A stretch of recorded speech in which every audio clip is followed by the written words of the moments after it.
Hi there, welcome everybody. Thank you for tuning into Dangerous Misinformation. Join us today as we will be discussing pressing topics such as electric tanks, solving the homeless crisis, what it's like being tall, and much more fun for the entire family. Stick around to the end. I appreciate you being here. This is Dangerous Misinformation.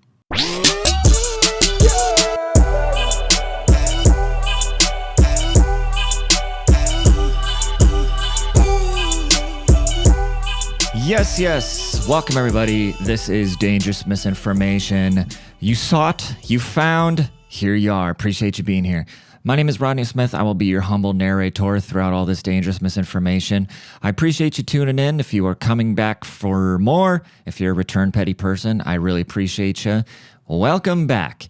And if you are new, I greet you with open, pasty, Deutsch American, very ignorant arms. I'm glad you're here. If you're looking for a 15 to 20 minute, just a little update on what's going on in the world with some ignorant, uneducated, non-PC and non-traditional view input into all these things. Nothing should be taken very serious here, okay?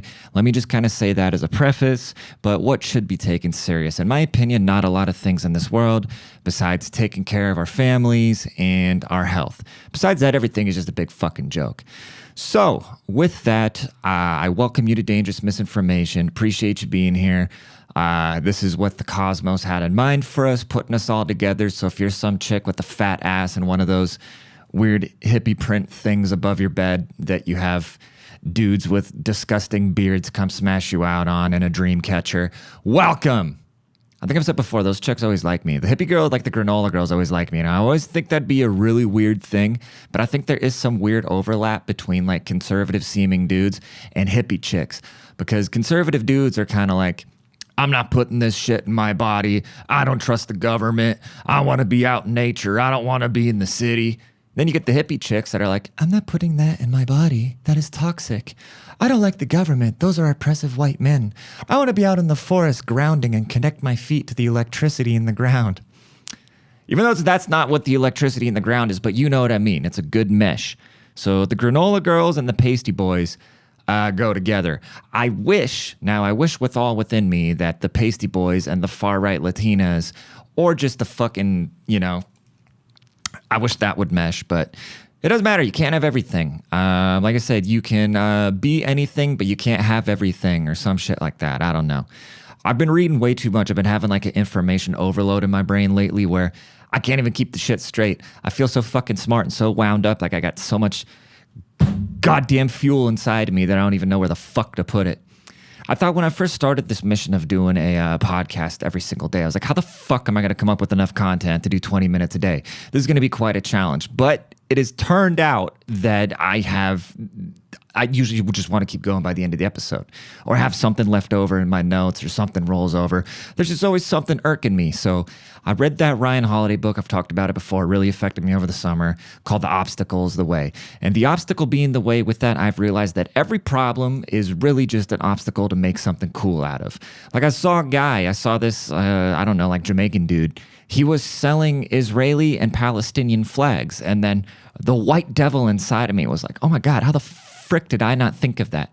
How, like, the whiteness inside of me is just like bubbling on trying to figure out how the fuck to make a bunch of money off the world's miseries. That's what I'm genetically programmed to do. If I'm not allowed to go, take care of whole entire groups of people, I am supposed to be at least making money off of it. That is the new colonizing.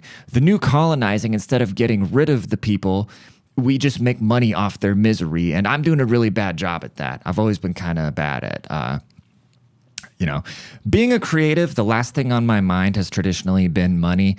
And now that I'm in my 30s, I'm kind of like, okay, well, I should really start fucking building my fortune and care less about the art. I should care less about the art. Is there anything worse than artists? Here's the thing about being a creative, though, that a lot of people don't realize, okay? Most people always need to be busy, okay? Most people, I would say, need to be busy. They need to get out of their head because they don't like to sit there with their thoughts, so they like staying in motion and doing things. A creative person needs to sit with their thoughts and sort through their thoughts and compartmentalize them. Otherwise, it just kills the soul. Like if you're at some job all day where you're making somebody else's dreams come true, and meanwhile you're like, oh fuck, I could be creating this right now, I could be doing this right now, I could be doing this right now. It really eats away at you. Where the average person, if they're, I would rather have a boring day job so I can be on my phone, like writing and stuff the whole time. You know what I mean? I'm a terrible employee, but I'm a great creator, I guess, you know, and the world needs creators. That's how I justify my own weaknesses. That's what they always say. They say, you know, chase your strengths. You know, if you lean into your weaknesses, it's good to be a balanced person, but you got to lean into your strengths. You got to know if you're a reader or a writer. You got to know your communication styles. You got to know if you're a general or a good subordinate. And it's not like being a subordinate's a bad thing, right? Like, George Patton, he was a subordinate, but they said he would have made a terrible president. But he was a great commander, you know? So it's like, you need somebody, a great decision maker and a great consultant. And those aren't always the same exact things. That's why a lot of times when the number 2 gets into the number 1 position, they aren't very good at it, but they can be a great number 2 and vice versa. So you just need to figure yourself out. And the thing that I've figured out about myself is that I need time to sit there with my thoughts and feelings, make sense of them, and I need to have an outlet to get them out, because if I'm just sitting like busy work, I can't do busy work. A lot of people are like this. I think, you know, this is more common than you would think, but just like doing busy work is the worst. Hold on, let me do this really quick. But yes, busy work, not my jam, bro. That's why working hourly, when I worked in a factory a couple years ago, like I'd be done with all my work. They call it standard work. They'd have your whole work just saying, okay, this is what you got to do today. Then you get it done. And I could get it, what normal person would get done in 8 hours, I'd get done in like 5 hours. But then I'd have to still just spend 3 hours there, you know, pushing a broom around. Or I would just sandbag so that my work would drag out through the day so I wouldn't absorb somebody else's job. Where in my opinion, it should just be, okay, this is your workload. If you get your workload done, go home. You'll get paid for the whole day. So working hourly really doesn't make sense to me. And I don't know who the fuck invented that shit. But if you ever heard of the 20-20-80 rule, where it says that 80% of the work gets done in 20% of the time. And that is so true. That is so true. Think about it at work. You're only productive for like an hour and a half, if that. Besides that, you're hanging out at the water cooler, bullshitting with your friends, checking your emails, or you know, lolly if you're doing physical labor. Like most of it's getting done within a very small amount of time. So I'd rather go in there just 4 hours, fucking power it out, than have the rest of my day. But, you know, what do I know? The only manual labor job that I would like to have at this point is I would like to go build the electric tanks. Now, if you haven't heard about the electric tanks that are being proposed, we need biodegradable weapons. We need eco-friendly missiles, planes, tanks. We don't want to go into the battlefield burning a bunch of oil, okay? Burning fossil fuels while we go into a village and flatten that bitch. That is so 1900s. It is 2023, and when we go invade a country, we should leave a clean carbon footprint. Because as white people, we need to repent for the bad things that we've done upon this earth. So we need electric tanks. We need electric Humvees, all right? It is unacceptable. It is unacceptable for a Humvee filled with people ready to go into a village and blast civilians to be burning fossil fuels. Like, what the fuck are we talking about here, dude? Or the bullet casings, right? The bullet casings that get left on the ground, those are not biodegradable. So when the bullet casings are sitting on the ground, that is harming the planet. So those bullet casings, we need to come up with some sort of material to make them biodegradable. You know, I don't understand how we have a Mars rover, right? We have a Mars rover in space, roaming around by itself, sending pictures back in HD to NASA, but we don't have biodegradable bullet casings and people are still getting misgendered. I'm sick of this garbage, bro. I'm sick of the West and the patriarchy and all this nonsense. But really, though, dude, electric tanks. I actually don't know if that's a serious thing or not, because I don't actually watch the news. That is one thing you'll actually get a physical mad reaction out of me, is when I say something about the loony left. And then somebody assumes I'm like this huge Trump supporter. They're like, oh, you fucking Fox News watching. Bro, I don't watch Fox News. I don't give a fuck about Fox News. I don't know what's going on in the world. Wow, I just ripped ass. I wonder if you can hear that. Yeah, I don't know what the fuck's going on. I'm just talking shit.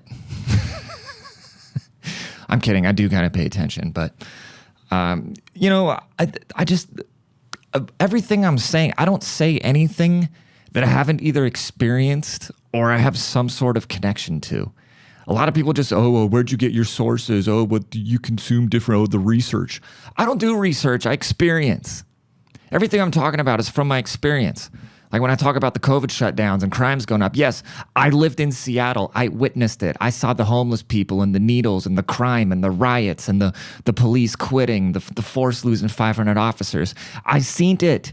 I seen it with these blue devil white man eyes, bro. Right in front of my pasty fucking pointy nose. I saw these things happening. I don't need a source. I don't need a media outlet. I don't need any of these people to tell me how to think. I don't need sources. I've seen it with my eyes, and I moved to Texas, and it's a completely different world. People are nice, and it's warm, and it doesn't fucking rain all the time. But when it does rain, it pours. But yeah, I don't think I could ever move back to Washington or Seattle, even though I loved Seattle. But I mean, the homeless problem alone will make any sane person not want to live there. And I have the solution for the homeless problem. I'm going to solve it. And I'm going to tell you right now how I'm going to do it. I'm going to go back to Seattle and maybe Portland too, depending on how big of a force I need. And I'm going to gather all the homeless people. And then what we're going to do is I'm going to lead them into a charge and we're going to go invade a small country. Me and a bunch of fucking angry homeless people that are just yacked up on meth or whatever, right? Kind of like how the Nazis used to take meth before they'd go and fight. Me and a bunch of just high homeless people, we're going to go invade a small country. And what that is going to do is the government, Butthole Biden and his government, are finally going to give these homeless people some money. He's going to give them some money because that's the only people they give money to are people going to war. So the solution, the final solution to this is to take all the homeless people, go invade a small country and tell Butthole Biden we need some money. Then as soon as we get the money, we're going to double cross him. And then we're going to tell the country we're invading, yeah, never mind. Here's a little bit of bread. We'll break you off a little bit. And then we're going to come back. And then all these homeless people are going to be able to go buy high rises. And of course, obviously, I get the largest cut because I thought of it, and my whole memo as the white devil is to get rich off the world's misery and make my ideas sound like they're I don't even know how to say philanthropy, but that's okay. I'm worried about getting the homeless off the street. So yeah, if you're interested in invading a small country, wow, why can't I talk right now? So if you're interested in invading a small country with me and you're homeless and you're listening to this on your iPhone 10, holler at me, dude. Send me an email, lordpettypodcast@gmail.com. Even though this podcast is called Dangerous Misinformation. Anyways. What else do we want to talk about? Yes. Somebody asked me the other day what being tall is like, right? And I never realized that being tall is such a thing because when I don't remember when I hit my growth spurt. I really don't remember. All of a sudden, one day, I was just taller than people, and I don't recall. So I've had a lot of friends who are short dudes who have every excuse in the world that's why they don't get girls, which I think is a lazy excuse because there's plenty of people with way more fucked up things than being short. But it is a hindrance, okay? And I tell you what. I didn't think about the being tall thing because 90% of the time I'm taller than everybody. But then when I get around somebody taller than me, I get a weird feeling inside. And it's like not an inferiority thing. It's just like a different thing. Like I automatically have to respect this person or something, right? And, I'm like 6'2", 6'3". So at this point, this person's kind of towering, because I got to be like, for me to notice that somebody's actually taller than me, they got to be like 6'5", 6'6", which is a fucking giant, right? And so I think about that, right? Like if I'm at the bar and I've had this where I'm just drunk and I'm looking for my friends and I just kind of like get on my tippy toes a little bit and I can just see over everybody's head and be like, oh, there's my homie. And then it makes me realize why somebody might automatically hate my fucking guts by looking at me. Because when I see somebody taller than me, I feel a certain way about them, just automatically. I don't know what it is. I can't explain it. Maybe that's just because it's my thing, people just always beef amongst themselves. Like Street gangs are always the gangs that look like each other, or trailer park people. That people beef with their own kind, right? We beef with our own kind until there's an outside invader. Like, look at the U.S., how we're at each other's throats. The minute somebody tries to come fly another plane into a tower or something, we're all going to come back together. And that's the sad truth. That's what's going to take for us to come unite. It's going to take an outside force. And so what would be ironic that once World War III breaks out, once Biden gets his old wrinkly sack off the fucking beach, and World War III finally breaks out because he's given everybody enough money to go blow each other up. Some aliens are probably going to invade, and then, we're finally going to all come together. Scam likely. No. I've been getting a lot of scam calls lately, dude. It's been really annoying me. I watched a movie. You know what? How much time is it? 16 minutes? We're going to wind it down. Because Stone Cold said so. I appreciate you being here. We are doing episodes Monday through Friday, available at 9 a.m. Central Time on your favorite podcast streaming apps. If you want to watch the video versions, they come out at 3 p.m. Why do we do those times? I don't know. Those times might change. I might start swapping them around. I just feel like nobody's on YouTube in the mornings, but maybe it'd be a good idea to drop them at the same time. I don't know. Let me know what you think. Send me a message. Once again, thank you so much for being here. This is Dangerous Misinformation. Please be sure to tell a friend, and y'all take care of yourselves, and I'll see you tomorrow. Love you. Bye.